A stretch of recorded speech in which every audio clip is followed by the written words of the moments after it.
All right, so in the next probably 50 minutes, we'll see how far we can go on a brief introduction to educational tests. And this is going to be very brief, and at the same time, it will be comprehensive by covering the depths of what is needed, but in a short version. So this is just the first course. I call it a crash course on educational statistical tests. And let's see how far. So what you expect in the next 15 minutes thereabouts, I have a simple outline here that can guide us all through it. So we should talk about distributions, levels of measurements. These are some basic things that form the foundations of educational statistics in general. Then we talk about the statistical tests that are suitable for categorical data. Then another overview on statistical tests that are suitable for continuous data sets. Then we give a summary of basic statistical data. I think this one I'll just show you a picture where we can just see how that different tests can be used for different purposes. So we're gonna have a summary of basic statistical tests in educational research. Then there will be a section on more statistical tests. This is where we move a little bit higher, where we talk about factor analysis, path analysis, structural equation modeling, and this kind of cool stuff. I mean, cool stuff that are happening elsewhere. So what is distribution? So I like this definition, which is a bit mathematical, as a mathematically oriented person. So when I see mathematics, I feel so relaxed saying that. So a distribution is actually a mathematical function, just a function, exponential something. So it's a function that describes the relationship between observations in a sample space. To come down a little bit to a less technical definition, just see a distribution as a collection of data that have been arranged in a systematic way. When you have data that you have collected in your field and then you put it in a systematic way, then you have a distribution. Data on government policy, on perhaps this trader money, or this student loan that is just coming up now. You can get your data from the application process up to the distribution, as the case may be. Then once you arrange the data into some kind of perhaps from according to age or according to institutions, or as soon as you have this systematic arrangement of data, then we call it a distribution. And what's very much more important in statistical all over is that we talk about distribution anywhere we mention statistics. And then we study more about the characteristics of this distribution. So when we say you arrange your variable, what is a variable? So it's just something that varies or something that you assign number to, as the case may be. Like for instance, gender is a variable, whether it's a male or a female. At least in Nigeria, we still stick to these two types of gender. So or you talk about the educational experience or the teaching experience. This is another variable where you can categorize it, okay, 5 years, 10 years, or in a range, as the case may be. Then you talk about so many other variables that you can mention. So having said that, the characteristics of a distribution, we have a name for that, and that name is what we call parameters. And this is very important here, I mentioned. These parameters, when we mention it, referring to the population of your study. So the characteristics of population of your study is what we call parameters. And when we say they, just take your mind down to simple parameters like the mean of your population, or the standard deviation in your population, or the variance in your population. All these kind of terminologies, when you put them together, we call them parameters for population. But usually or oftentimes in research, we don't deal with population. Rather, we deal with a section of the population, which we call a sample. We selected a part of the population, and then we call that a sample. Then we now do our research on that sample. Then we can now generalize to the whole of the population. So the parameters, the characteristics of the population, invariably, the characteristics of the sample, we now call them statistics. Can you see that now? Parameters has to do with the characteristics of the population, while statistics has to do with the characteristics of the sample. So when you talk about the mean of the population, then that one is a parameter. But when you talk about the mean of a sample, that one is a statistic. All right. So when you assume a normal distribution, that is when you arrange your data and it forms a kind of bell shape, then there are some important things we must talk about. The mean of that particular variable. So it has to do with the location of that parameter. When you take the mean age in your study now, okay, if it is 39.5, that is the central or the location through which all other ages of the participants in your study, they revolve around that center.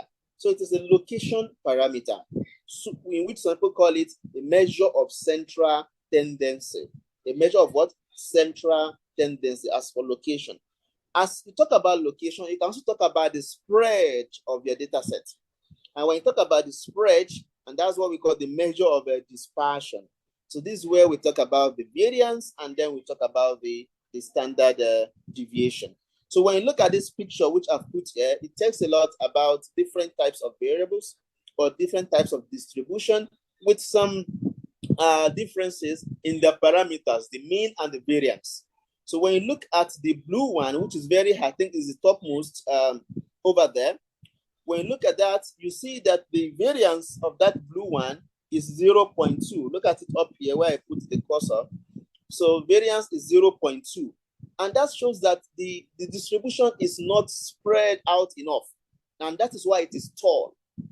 You can see it is not wide. But when you compare that with that of the yellow distribution, look at it there, the yellow distribution, you can see this one is very flat, telling you that the data is spread across the sample, across the population.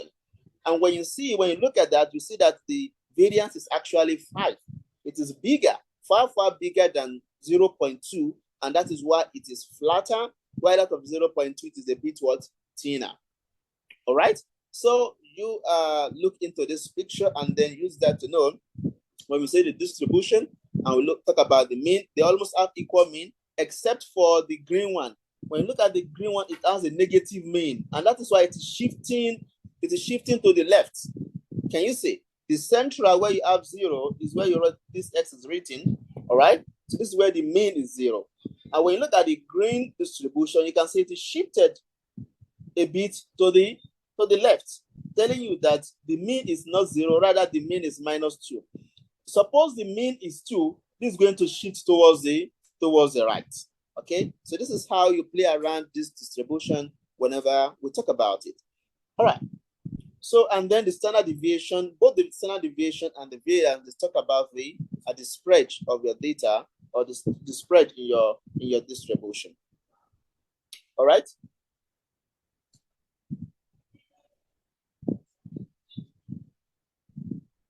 Okay.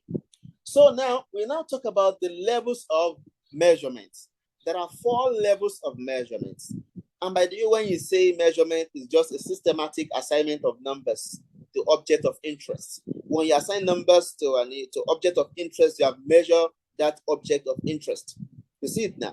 I want to measure gender. Then I say, okay, let male be 1, let female be 2. I've assigned numbers to gender, then I've measured gender. I want to measure educational performance of students on mathematics text or on geography or on wherever. So I give the student tests and I assign numbers to their performance. So I've measured their performance. So that's when we ask the levels of measurement, there are 4 levels through which we can categorize whatever measurements you make in statistics. So the first one is nominal. Okay, the nominal level of measurement. So this nominal level of measurement, I like to call it membership. They only tell you whether you belong to a class or you don't belong to a class. It is a kind of an unordered category of variables. When you categorize variables into unordered categories, then you say you have a nominal variable. For instance, when you say male and female, as per the measurement of gender, you assign 1 to male and then you assign 2 to female. We can see from our knowledge of basic algebra that 2 is greater than 1. But can you say female is greater than male? No, you may not be able to say that. And at the same time, when you look at 2, it is twice that of 1 in algebra. Can you now say 2 females equals to 1 male? So this does not make any sense, right? So because these numbers, they are just assigned for identification purpose, for membership purpose, for categorization purpose, just to identify male and then differentiate it from female. Even like I can put 0 for male, then 1 for female. I can stitch it. Say 1 for male, then 0 for female. I can use 5 for male. I can use 10 for female. These are just numbers to identify the variables of interest. So we call this type of variable, we call it a nominal variable. There are so many examples you can give. Like, for instance, the state of origin.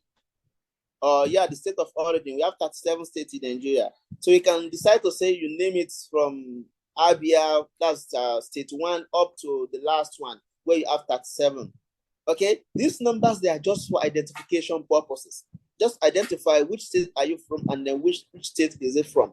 We cannot say 37 is far greater than 20, then we say that state is greater than the other state. It doesn't make any sense. So we can give so many examples, like the ethnic group that you belong. This one is Yoruba, this one is Hausa, this one is Ibera, this one is that. When you use numbers to identify these names, we are just making a sense out of a nominal variable. All right, so this is, you are operating at the level of a nominal membership. The second level of measurement is ordinal. Now, in this case, order is necessary. When you say 2 is greater than 1, we must be able to say, okay, this level is greater than that level.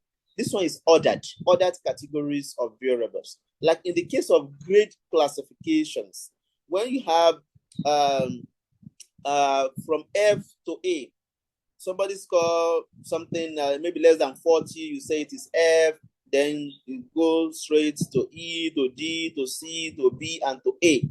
If you now assign numbers like we do in GP computation, we assign 5 to A, then we assign 4 to B, we assign 3 to C, and then we move downward.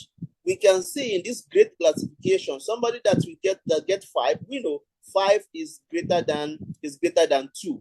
So we expect that somebody who get A to score higher than somebody who score D, as the case may be, who got D in that exam. So this is ordering. That is order in what? In ordinal variable.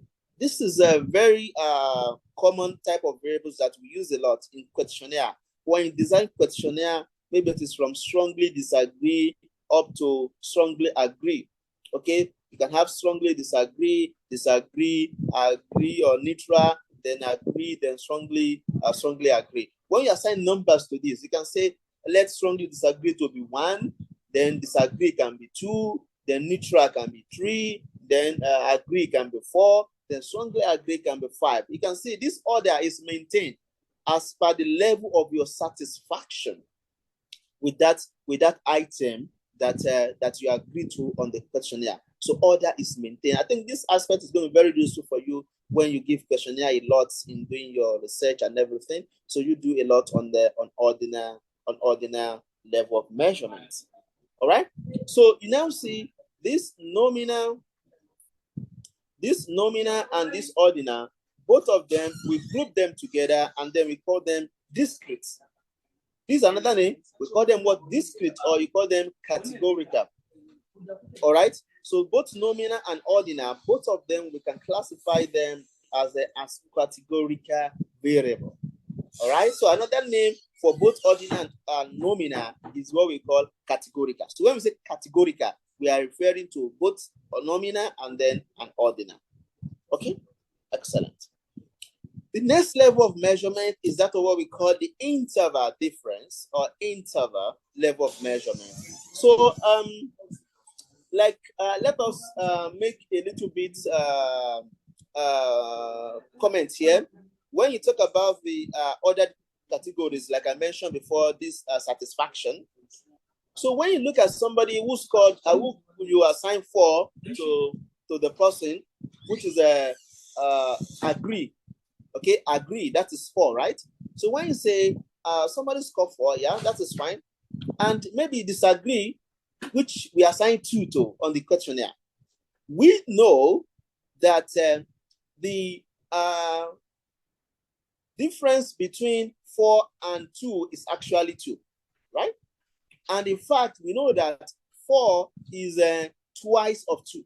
2 times 2 will give you 4. Now, can we now relate that to agree and disagree? Can we say 2 disagreements? Can we say 2 disagreements actually make 1 agreement? You know, this will not make any sense. You see, because that satisfaction we are measuring, it is operating at the level of what? At level of ordinal. But if we want to make that kind of assertion, then we move to a higher level of measurement, which is actually the interval. But unfortunately here, even the interval may not give us that multiplication that we want, but to give us more. We know that somebody who tick agree and got 5, and somebody who and got 4, and somebody who tick strongly agree and got 5. The difference between that is 1, right? But somebody who tick strongly disagree and scored 1, and the one who tick strong and disagree and scored 2. The difference between them is also 1. We cannot say that the level of satisfaction between somebody who strongly disagree and the one who disagree, when you compare their level of satisfaction with somebody who agree and the one who strongly agree, you can see that that equal spacing, that difference does not make any sense. So in that case, we will say that ordinal variable is not giving us the equal difference. But a variable that will give us equal difference is what we call the interval level of measurement. Let us take performance scores, for instance. You have given a test over 20. Somebody scored 5. Another one scored 10. Another one scored 15. You will notice that the difference between these 3 people is just 5. Between 5 and 10 is 5. Between 10 and 15 is 5. That difference, you can get it from the number, and you can also get it from the scores you assign to the exam. So in this case, you have these equal differences across your data set, unlike in the case of satisfaction. So when you have equal differences across your measurement, then you have what we call the interval level of measurement. I hope this is a bit not complicated. So this interval level of measurement, it brings about the equal differences in the number you assign to the objects you are measuring. But there is a problem with it. If somebody scores 0 in a test, you are given a test and the person scores 0, does that mean the person has no knowledge at all? Maybe you can unmute yourself and answer this question. If you are given a test to somebody and the person scores 0, does that mean the person has no knowledge of the subject at all? Well, I can't say he doesn't have a knowledge of the subject at all. Probably he was not prepared.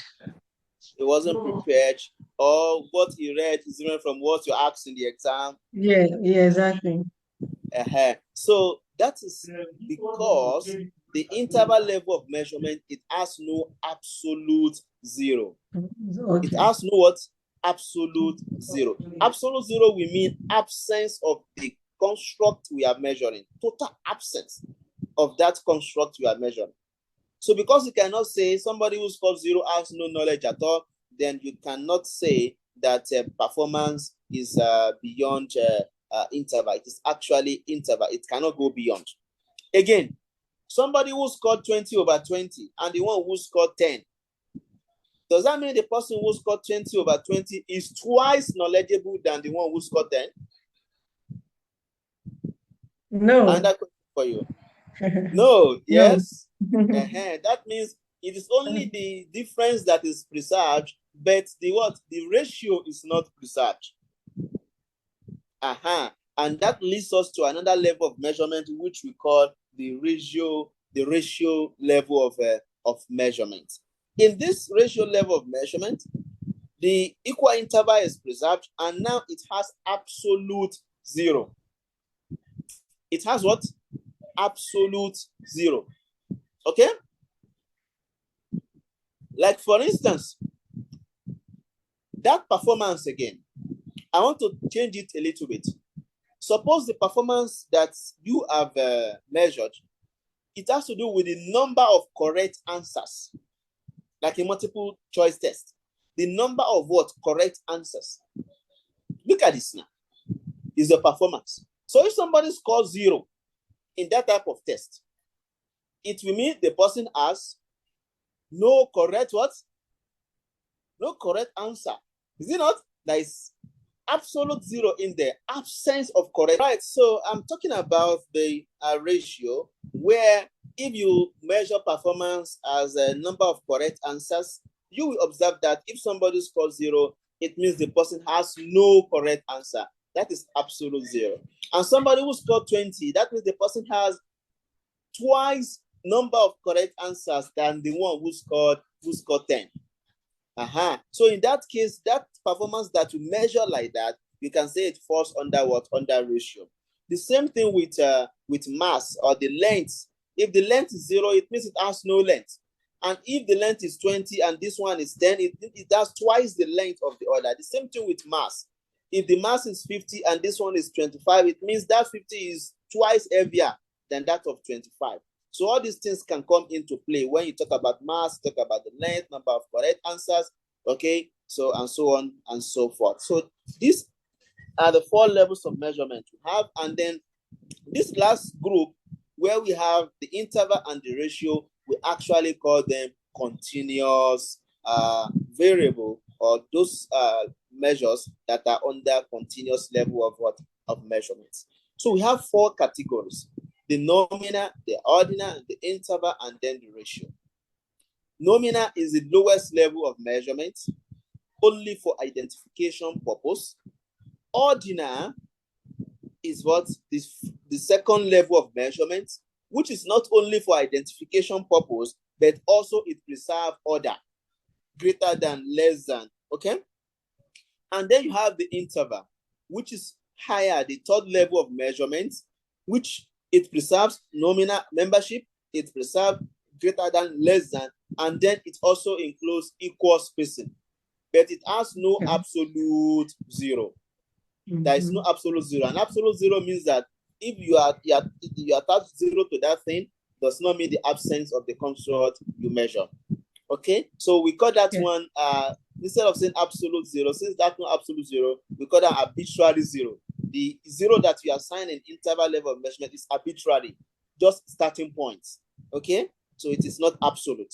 But when you now come to ratio, ratio is the highest level of measurement, and it includes nominal, it includes ordinal, it includes interval, with additional property of what? Preserving the equality and preserving the ratio, and then having absolute 0. So the first 2 categories, we call them categorical variables, and the last 2 we call them continuous variable. This is very important. At level of collecting your data, you must know which type of variable are you dealing with. Are you dealing with nominal? Are you dealing with ordinal? Are you dealing with interval? Are you dealing with ratio? Now there is something very important. Something very important. Yes, you have a question. Go ahead. Yes, this ordinal, but I think that's where ranking falls in, Abby. Exactly. All this ranking of a thing, order. Yeah. That's where ranking. If you look at it, the nominal and ordinal, that is discrete or categorical. Yeah. That is where my survey, when it comes to data collection under my own field, that is what we use majorly, and very That's useful. where you operate. Excellent. Excellent. Now, there is one trick there, which I want to call your attention to it. When you collect your data using questionnaire, okay, and you have 10 items on the questionnaire, for instance, you have just 10 items from strongly disagree to strongly agree. All right. If you collect your data like that, and then people tick, and then you put it in your Excel or your SPSS for analysis, that data, it is still operating at the level of ordinal. Okay, ordinal or ranking, as you like to call it. However, if for each candidates for each participant in your study. You add all the scores across the items. Item 1, 5. Item 2, 4. Item 3, 2. Then you add everything together to get a single score for that person.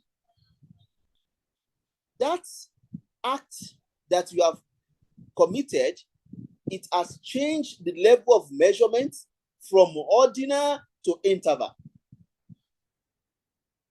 That's sum. I hope you understand this explanation. Yes, yes. If you take, it is common when you take questionnaire, you add all the things together for one person. You keep the score. You go to the second person, add all the scores together. That addition that you have done has converted that ordinal to interval, at least interval. Do you get the concept now? Yes, I Yeah. do. So if you are now using that, we call it composite score. If you are now using that composite score to analyze your data, you are no longer talking about ordinal again. You are now talking about at least interval. So you need to subject your data to some tests for you to know which type of statistics you further use for your analysis. We are going to talk about those statistics very soon. But if you just analyze your data in the raw form without adding these numbers together, then you have to operate within the level of ordinal level of measurement. Do you get it now? Yes, and that is what we do. Exactly. We measure them. We don't sum everything up. Excellent. So you are now operating at the ordinal level. Ordinal. Good. So now, that means this section will be very fascinating to you. The type of test you can use whenever your data is categorical. What are the tests available for you whenever your data is what? Is categorical. The first one, or I say, there are two basic statistical tests for categorical data type. Then depending on the research questions and the corresponding research hypothesis. What are they? Number one is chi-square. So this is a test of association for categorical variables. You want to know whether one categorical variable is independent of another categorical variable. You are going to use chi-square. Okay? Then we have, if you want to predict, the first one, you want to find the relationship. Okay? The second one, you want to predict. Whenever you want to predict one categorical variable from another categorical variable, you are going to talk about logistic regression. For prediction, association, chi-square. Prediction, logistic regression. Perfect. There are now different types of chi-square. We have the Pearson chi-square test. This is a test of independence or association between two categorical variables. All right? Like gender and then year of experience, or gender and ethnicity, and so on. Then the logic of this particular Pearson is just to compare the observed and the expected frequencies. Here you analyze frequencies, how many times it come up. You see it now. Because you are not summing anything. Just want to know how many people say yes, how many people say no, how many say undecided, and then you analyze their frequencies. So the logic of chi-square is about talking about the observed and the expected frequencies. And I gave a sample study, which I conducted with some of our colleagues. The first author is in Norway. The first author is in Iran. The second one is in Norway. The third one is in Iran. And then the fourth one is in Norway. When I was in Norway, we conducted this study actually. So there, what did we talk about? Our claim was that we tried to explore the relationship between virtual attention. When students are in class and they look at the teacher, where do they look? Do they look straight? Do they give attention to the teacher, or they concentrate on their phone, or they concentrate elsewhere? We call that virtual attention. And we code it, yes, 1 if it's looking at the teacher, 0 if it's looking elsewhere. Only attention, then non-attention. And then we compare that, we found a relationship between that with the student characteristics, like their gender. Okay, if the student is a male and the teacher is a female, can we get the relationship between the number of times that student will be looking at the teacher When you now change it, if the student is a female and the teacher is a male, this kind of attention, does gender play any role? Then we talk about subject discipline. Are they studying mathematics, or they are studying physics, or they are studying English, or they are studying geography? We look at the year of study. Are they in year 1, year 2, year 3, year 4? And for that CGPA, we categorize CGPA into two: those with low CGPA and those with high CGPA. When we look at all these variables, they are all categorical. The number we assign does not make any meaning, just for identification purpose. And then attention, no attention. It is the number does not preserve any order. So in this case, both of them are categorical, and then we use chi-square to conduct the study, to do the analysis. So that is one. But what if your sample size is small? You cannot use Pearson. That is an alternative. When your sample size is small, we mean when your sample size is less than 30. That time you are going to use another test, which we call features exact test, to know the relationship between two categorical variables. There is another one, which is another alternative when the sample size is small, okay, and then you want to get more accurate results, which we call the likelihood ratio test. This is an alternative, again, when the sample size is small. Then we also have Yates correction. This is an alternative to Pearson. When you have 2x2 contingency table, 2x2 means that we have two categorical variables, and the two of them, they have two levels. Like in the case of gender and then attention that I mentioned. Gender is male and female, only two levels. Attention, no attention. That one is also two levels. You have 2x2. We call that 2x2 contingency table. But when you look at gender and then subject discipline, where we have three subject disciplines, that one has three levels: mathematics, English, and chemistry. These are three levels. So it is no longer 2x2, rather it is 2x3 when you compare attention with discipline. Year of study, we have four levels there: year 1, year 2, year 3, year 4. So this one is going to be 2x4. So if your work is only on 2x2, then an alternative to Pearson is actually what we call Yates corrections. These are another tests you can conduct. I hope this is clear.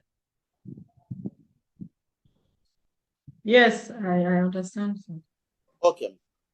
Then we have what we call the longlinear analysis.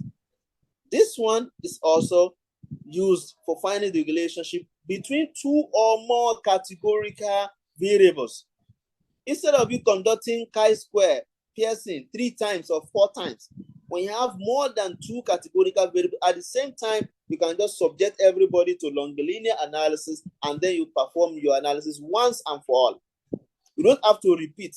Like in the case of this example I gave you, attention and gender, that is one analysis, but I'm using Pearson. Attention and subject discipline, that is another analysis. Attention and year of study, that's another analysis. Attention and GPA, that's another analysis. But this whole of analysis, I can combine them together and use longlinear to do the analysis just once. And the trick here is that when you do this type of study where you conduct, you repeat, and then you do multiple analysis, you are going to inflate your what we call type 1 error. You'll be increasing your error of accepting a false hypothesis. Okay, so the benefit of using longlinear is to allow you to estimate all the error once, and then you will have limited errors in your analysis. Take note. Good. Then we can move up a little bit, again on more tests. Now, suppose that the research questions requires prediction. You want to predict categorical variables from, hold on here, you want to predict categorical variable or continuous variable. Okay, suppose the research question requires predicting categorical outcomes from categorical or continuous predictors. Then you are going to use logistic regression. I repeat this place. The outcome, okay, is what? Is either categorical or continuous. Like now, I want to use gender to predict spatial attention of students. Now, remember, I've moved away from association to what? To prediction. In this case, logistic regression is what I'm going to use. And this is suitable if your outcome variable is actually what? Either categorical or it is continuous. No problem. Okay? Suppose the research can require predicting categorical outcomes from what? Either categorical or continuous predictors. Your predictors, they can be whatever thing they want to be. But if the outcome is actually what is actually categorical, you must use logistic regression. I hope you get this issue of outcome. That's the variable that you want to predict. Virtual attention now is the variable of interest. That is my outcome variable. I want to use gender to predict it. I want to use year of study to predict it. I want to use GPA to predict it. These variables that I want to use to predict virtual attention, we call them the predictors, while the virtual attention is actually the outcome. So logistic regression is what you're going to use. And that is what we actually did in our study, which we published in 2020. This is an extract from page 77 of that published article. The article is online, but I can also provide a copy for you if you need it. We wrote there that after we have found that student virtual attention to teachers is significantly dependent on student characteristics, we took a step further to investigate the prediction of this student virtual attention to teachers based on these characteristics. On this note, we perform a logistic regression analysis with the virtual attention as our outcome being predicted by gender, subject enrollment, year of study, and GPA. This is what we did. All right. So whenever you are predicting, okay, you can this way. You can look at it this way. You have your dependent variables, Abby, and independent, Abby. I don't want to use that. I don't want to use that name, dependent, because dependent and independent variables, they actually preserved for experimental studies. Okay, they are actually preserved for experimental studies. When you say independent variables or you say dependent variables, they are variable name or variable types specifically for experimental research. But when you move away from experimental study, you talk about different things. If it's about regression, we talk about outcome variable, then predictor variables. Okay, but if you still want to link the two together, the outcome variable, you can link it to your dependent variable. Why the predictors, they are actually your independent variables. Yeah. Okay. That is clearer to you, man. Yes. Okay, excellent. Thank you. All right, so this is how it is done. Then again, we are through a bit. That is maybe everything you need for your research. Maybe you don't need this continuous statistical test for continuous data analysis. But here we have it again. Let's see. The statistical test for continuous data type can be classified as well into whether you are looking for mean differences. Remember that one, we are looking for prediction or association. But here now we now talk of what? Mean differences. We don't talk about mean in categorical because the mean does not make any sense. Like you want to find the mean of male and female. 2 plus 1 divided by 2, that is 1.5. Is 1.5 a male or a female? No sense. Because this is just order. The number does not carry any other meaning apart from that. So we only count and make frequency, use frequency in our analysis. But here, if the variable is continuous, now we can talk about the mean score. So there are 2 categories thereabout for analyzing continuous data set. Either you are talking about mean differences or you are talking about association or prediction. Okay, that's what we call correlation or regression, association or prediction. So when you now have mean difference, if you only have one group and you are comparing with standard mean, there's only one group and you are comparing with standard mean. This is happening in economic data. For instance, you want to compare the salary of lecturers in Ahmadu Bello University with the minimum wage. Okay? Salary of graduate assistant with the minimum wage, or salary of primary school teachers with the minimum wage. That minimum wage will be a special or hypothetical mean for salaries. Then you can compare whether there is a significant difference or there is no significant difference between salary of lecturers with that hypothetical mean. In that case, they are going to use what we call one sample t-test. They're going to use what? One sample t-test. Okay, but if you now have two groups, like you want to compare the mean of salary of lecturers in state universities compared to the salary of lecturers in federal universities. Now you have two groups. You want to know whether there is a significant difference in the salary of lecturers in states and salary of lecturers in federal universities. Okay, in this case, you have two groups, and then you can use what we call two sample t-test. Okay, two sample what? T-test. And these two sample t-tests, we have two types of them. We have the independent sample t-test and we have the dependent sample t-test. Because state universities are different from federal universities, these are two different groups. Then you talk about independent sample t-test. But if it has to do with the same set of people, you want to compare the salary of lecturers, okay, in federal universities in 2009, and then you compare with their salary in 2024. Salary of lecturers in 2009 in federal universities, you want to compare with their salary in 2024. Is there any significant difference? I hope even this question you can answer without doing any analysis, yes? Because our salary has not been improved or has not been increased since 2009, yes? Please, can you come again? You said salary of lecturers in 2009.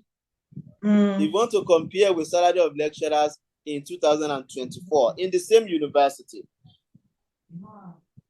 There's no significant difference. There is no significant, even though you have not conducted the analysis, but you need to conduct it first. Yeah, now there are some things that you can easily, but we have to be logical. About it. Okay. Yes. Yeah. So so what I want to bring up from there is that the comparison is within the same set of lecturers. Yes, okay. And that is when we use dependent sample t-test. Okay. Unlike the case where we are comparing state versus set of what? Lecturers. Is it okay?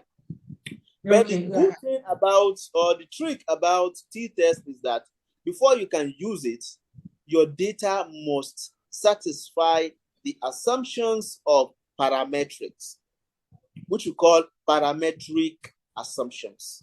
So what are these parametric assumptions? Oh, that's supposed to come before this. So parametric assumptions, there are just 4 of them. Okay?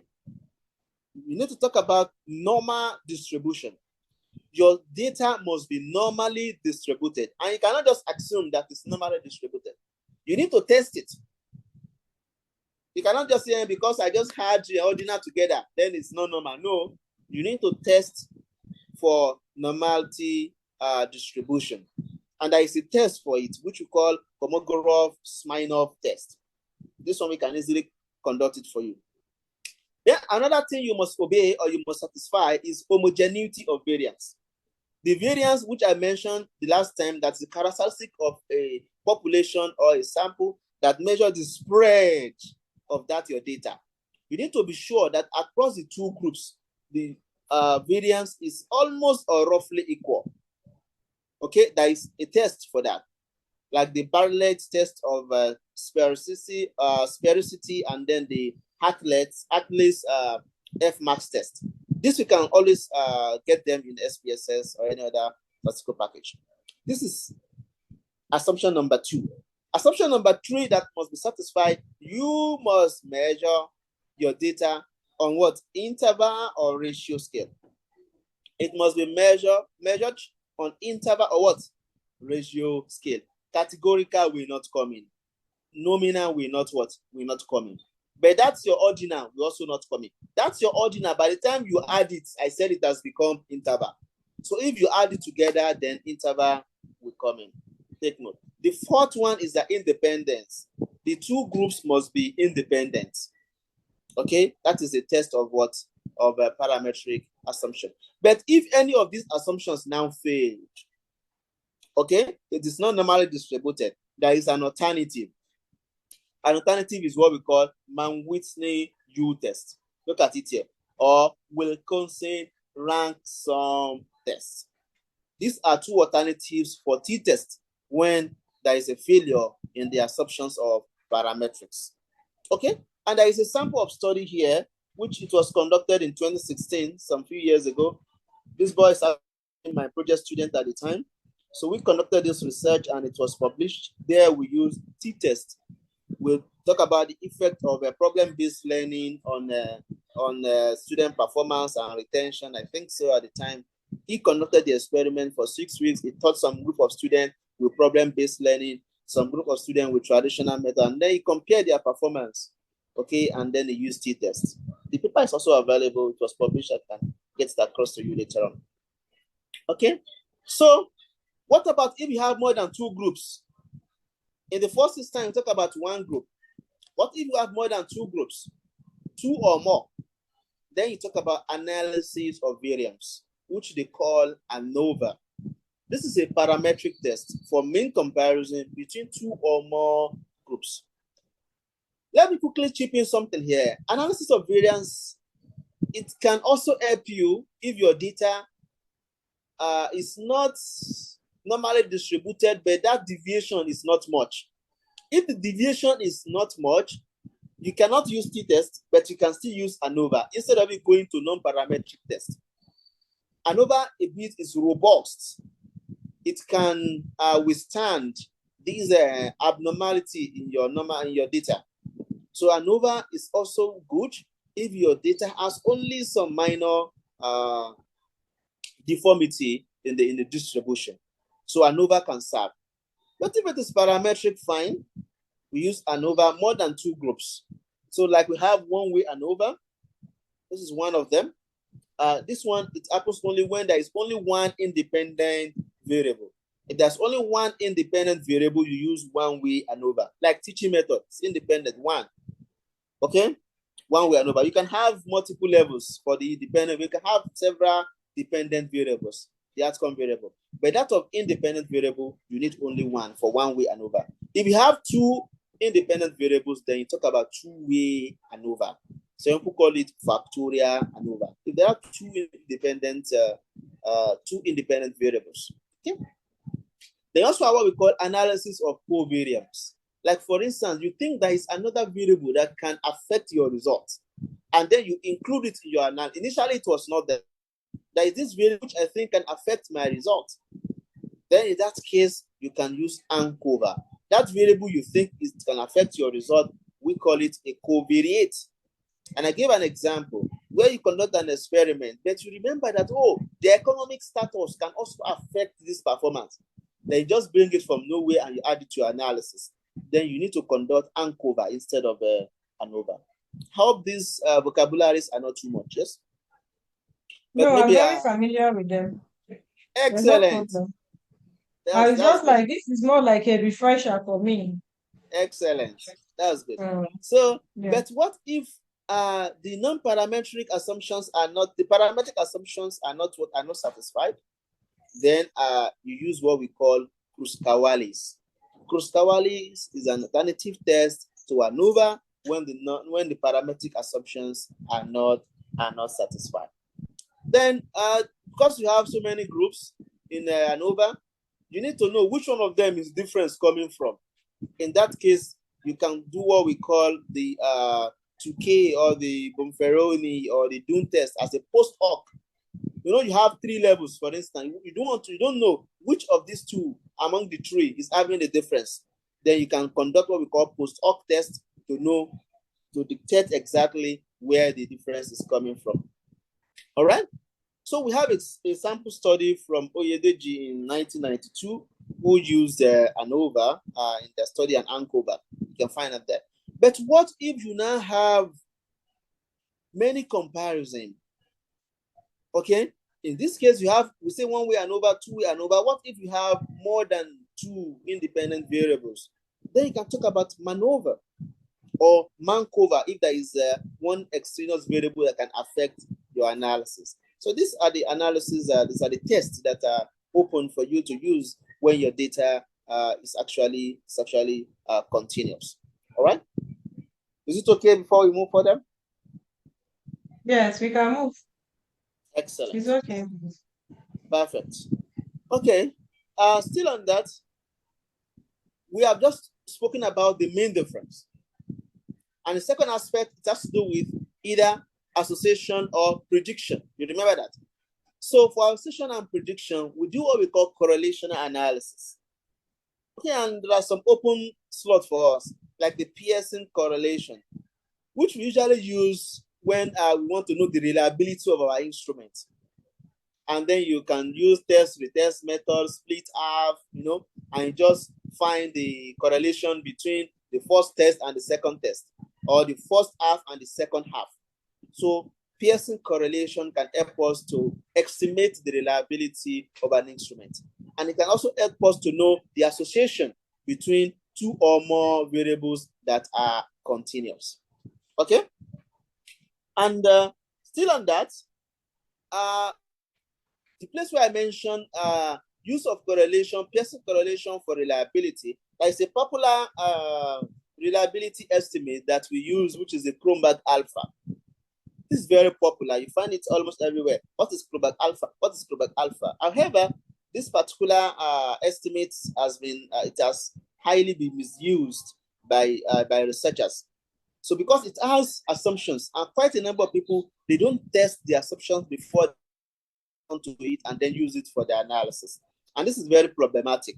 So I think I wrote an article on that, but I'm not sure if I include it here. So I think on this Kronberg alpha, I think it is mostly used to measure validity of your reliability, data. to estimate the reliability of an instrument.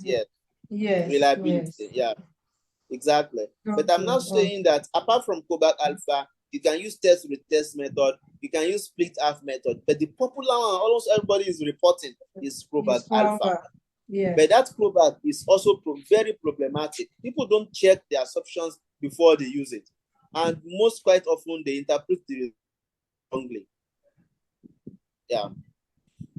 So this Pearson correlation is actually for parametric if the parametric assumptions are satisfied.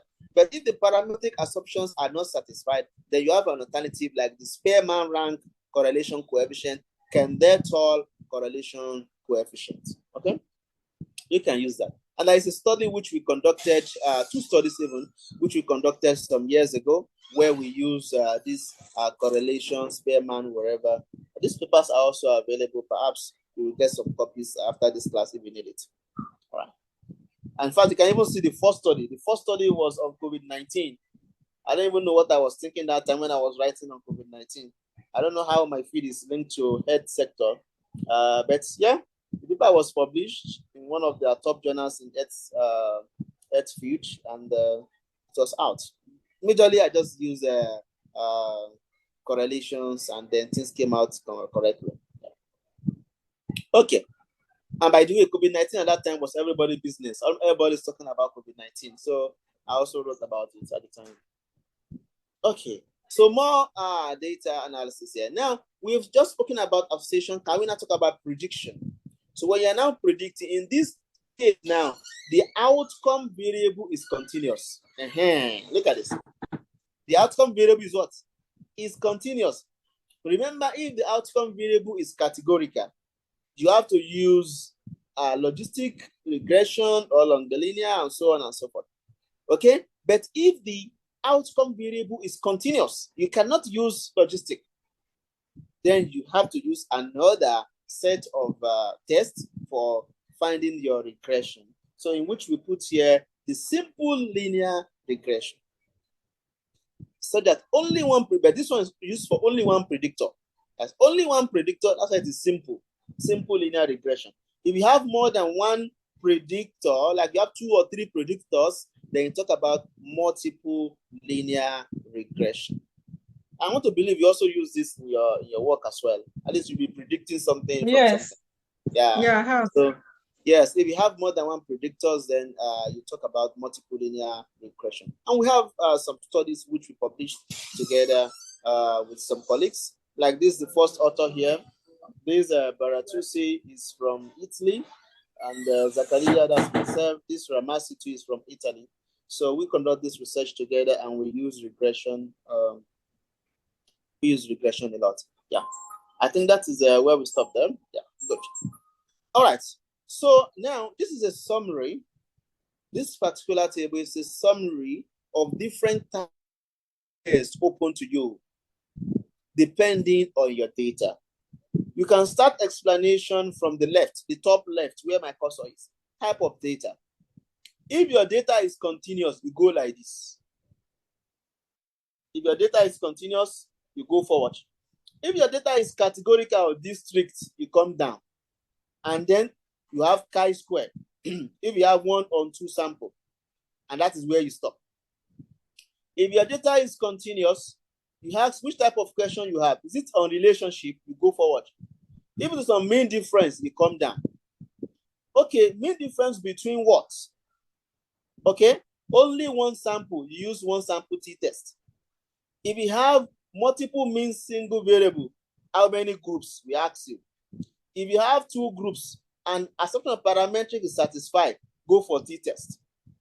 If you have 2 groups and parametric is not satisfied, you can transform the data and then you can use Mann-Whitney U-test or Wilcoxon sign rank test. Is it okay? But if after transforming the data, you now find out, oh, it is now parametric, you can go back to your t-test. But if you have more than 2 groups, okay, then if assumption of parametric is satisfied, you use one way and over. If the result is significant, use post-hoc test. 2K, Bonferroni, Dunis, they are open for you. But if assumption of non-parametric is not satisfied, parametric assumption is not satisfied, you go for transformation of the data. If it is now, you go for one way and over. But if again after transforming it is still not parametric, come to Kruskal-Wallis. Or you can come directly without transformation to Kruskal-Wallis. Then Kruskal-Wallis, if it is significant, again you use post-hoc. Okay, that's for mean difference. Can we now go for relationships? If you have relationships, then you ask dependent variable, that is DV here, or how many independent variables? Okay, you have there is 1 or 2 or no. If there is 1 or 2, you use regression analysis.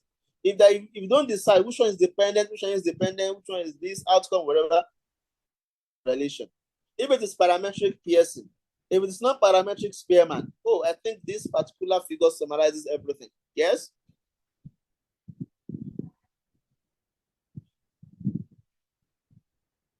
Summarize everything?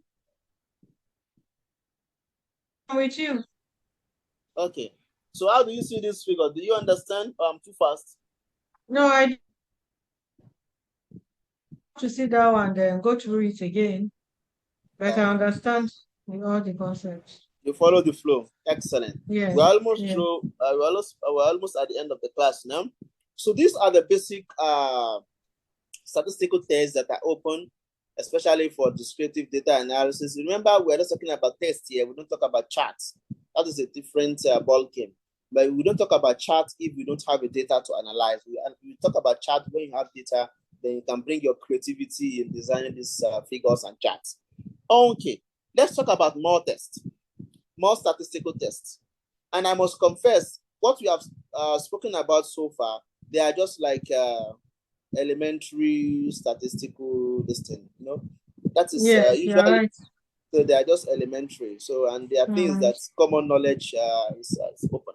So, but now a little bit more advanced, talk about the exploratory factor analysis. So this one is a type of analysis for especially when you are designing an instrument. You want to measure something and then you design a new instrument. You need to subject it to what we call factor analysis to actually know whether your instruments are measuring what they are purported to measure. You can have an instrument that has 2 sections or 3 sections. Then you have 10 items on each section. How sure are you these items, they are measuring what you intend that they should measure? So it is a test that is used at the initial stage of instrument development, factor analysis. So from there, when you conduct the test, you can know this item is not good. Let me replace it, or let me modify it, or let me kick it out. This is where you will know, oh, this item is not measuring what I intend that it should measure.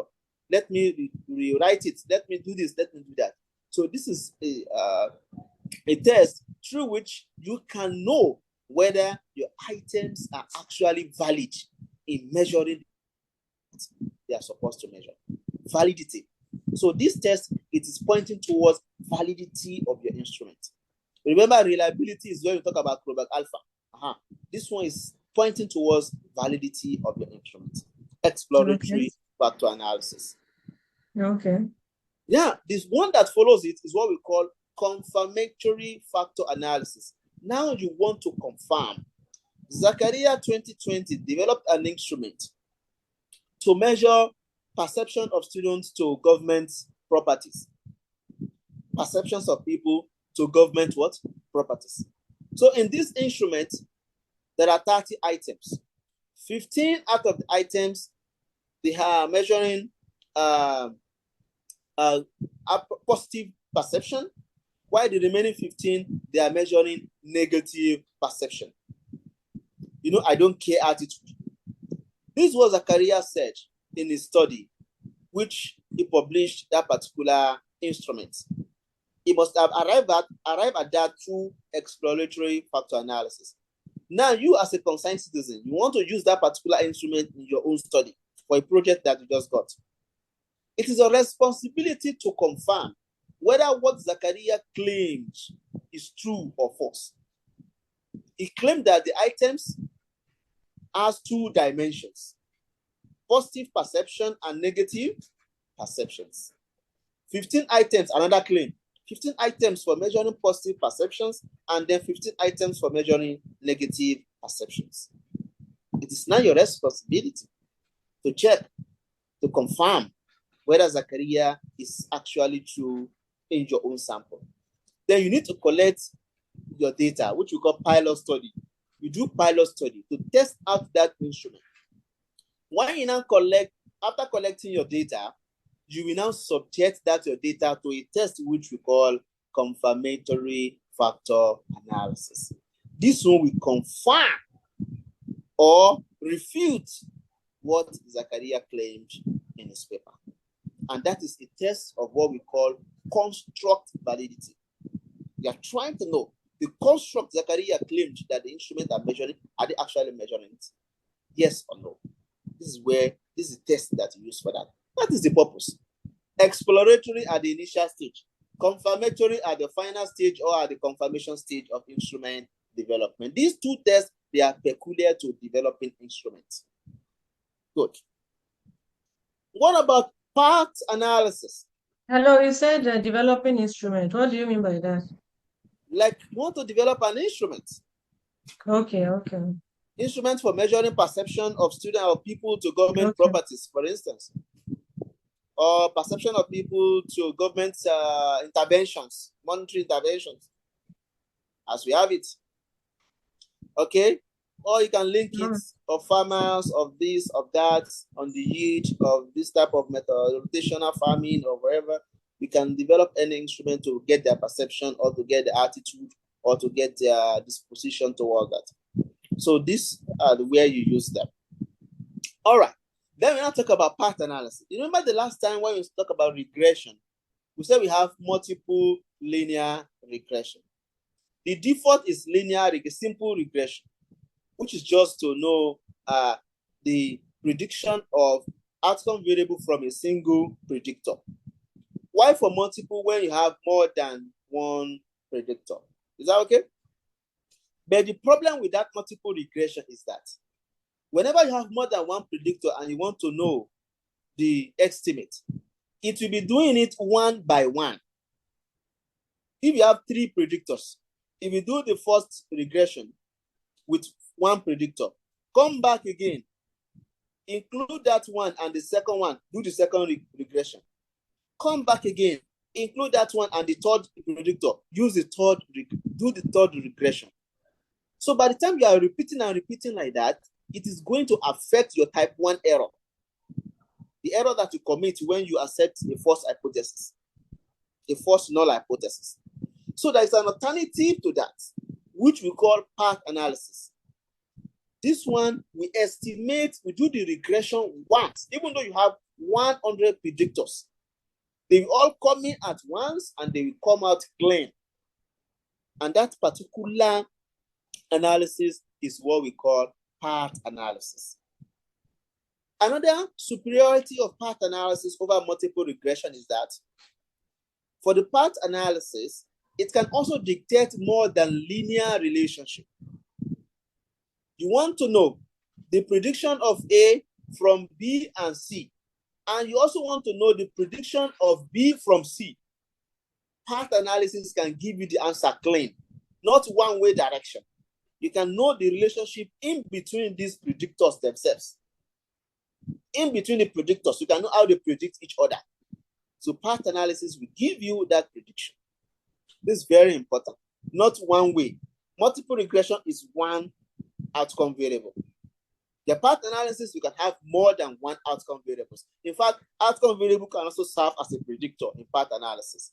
And they have a different name for those type of variables. They don't call them outcome again. They don't call them predictor again. Neither they call them endogenous and exogenous variables.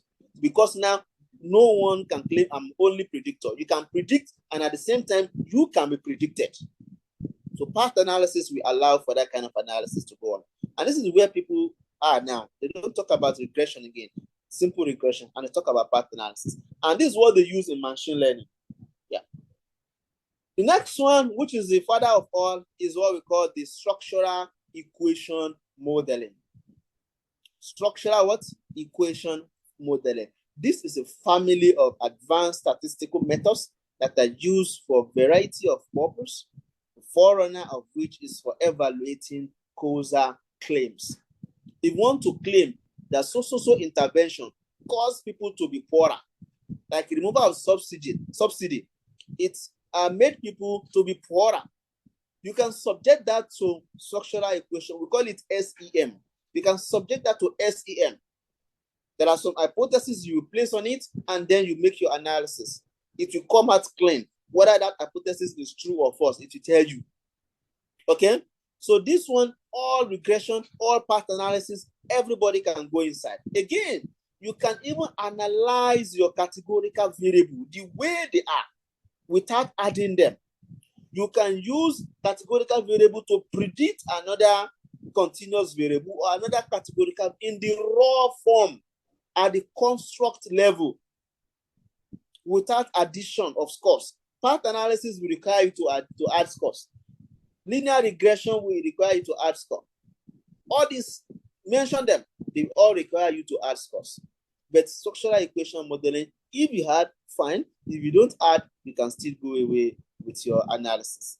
So I just put here some papers where we used these tests, like in the first case of development of mathematics anxiety scale. This one I used factor analysis to do this. It was in 2018. In 2020, I investigate construct validity to one. TALIS is an international survey. It is conducted in about 56 countries in the world and economy. Unfortunately, Nigeria is not there. About teacher job satisfaction. So I actually wrote about them, and then I used their skill. I determined the construct validity across these countries. This study was published in 2020. There I used CFA, confirmatory factor analysis. In 2021, there was a study on self-efficacy between previous and current performance of undergraduate students. Here I use SEM, structural equation modeling.